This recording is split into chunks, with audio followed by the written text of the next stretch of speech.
Hi, Dr. Regina Rodman here, and we are going to talk today about cheek augmentation. So first, I have patients that come for FFS and they want to know, do they need augmentation in the cheeks, and if so, why and what is the best option? So first of all, I do recommend that most patients get some kind of augmentation into the cheeks, and the reason is, as you can see by these brochures that we just have sitting in our office, women do tend to have a larger malar fat pad. That's this fat pad right here, what some people call the apple of the cheek, whereas men tend to have a little bit more of a flattening right there. And so a very nice but subtle change that can add to the softness and overall femininity of the face is to add some volume right there in this part of the cheeks.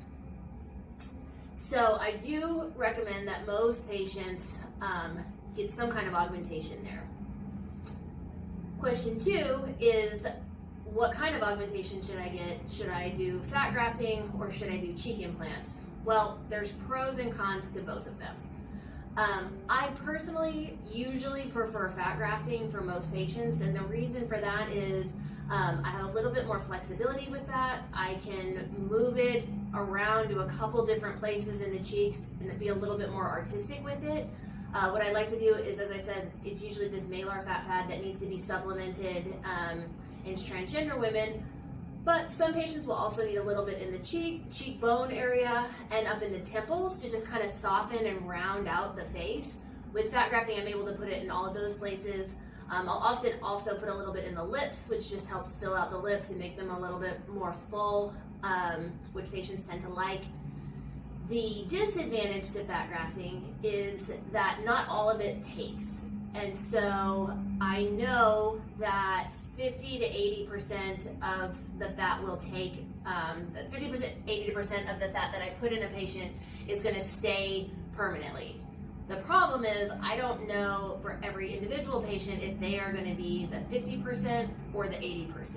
And so we almost always overfill, knowing that some of that is not going to take and some of it's going to be absorbed by the body. But for patients who end up with closer to 50%, they may need a second procedure to continue and to build up that augmentation. The good news is patients who need a second procedure, it can almost always be done in the office with just local anesthesia. Usually a touch-up procedure requires a lot less liposuction and a lot less grafting than your first procedure. So the cheek implants, the pros of cheek implants is kind of what you see is what you get. We put it in the implant. It does probably give a little bit better projection anteriorly, and that doesn't change at all with time. So none of that really gets resorbed. The downside to cheek implants is that any implant anywhere in your body, anytime, there is a lifelong risk of infection. And so the rates of infections, depending on the paper that you look at, have ranged from 1% to 4% over a lifetime. And so that can be difficult for patients who are out of town, who fly in to see me, because if they have some kind of a complication, they have to fly back to be treated again. How do I do my fat grafting? So there's a couple of tricks that I have learned over years to make the fat grafting have the best chance of success and the best chance of take. So one question that people want to ask is, where do I get the fat from?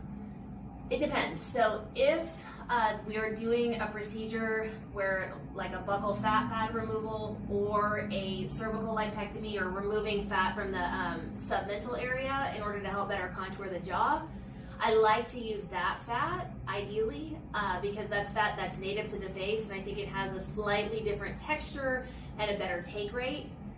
For patients where we're not doing any liposuction or removing fat from somewhere else in the face, I usually remove it from the belly, although it can be done from other places depending on what the patient needs.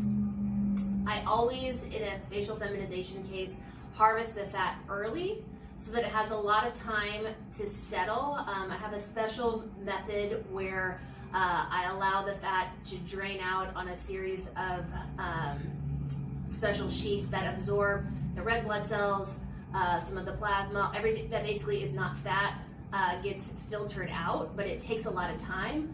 I strongly prefer that method over washing the fat, or spinning down the fat, because I think that those methods traumatize the fat cells and they decrease the take ultimately. So we harvest it early. I'll do some other parts of the surgery, rhinoplasty, forehead reduction, whatever else needs to be done. And then at the end of the surgery, after the fat has had a good amount of time to settle, all the impurities have been drained off, I take it and put it in some small syringes. I have special cannulas, which you can see are slightly bigger than an 18 gauge needle. And they come in all different shapes and sizes. These are attached to a syringe full of, small syringe full of fat. And then through just a little poke hole, it's not an incision, it doesn't need stitches, it's just like the size of a needle injection. These cannulas can be inserted and the fat grafting can be done. So the benefit of that is that you don't have a scar or need any stitches to help that to heal. Aftercare for fat grafting, it does swell quite a bit. Like I said before, is that we always overfill, knowing some of it's not going to take. So it will appear exaggerated and almost like too much at first, partially because it's swollen, partially because there's a little bit of extra fat. As it settles and as it heals, it tends to then resolve to a more natural appearing shape and size.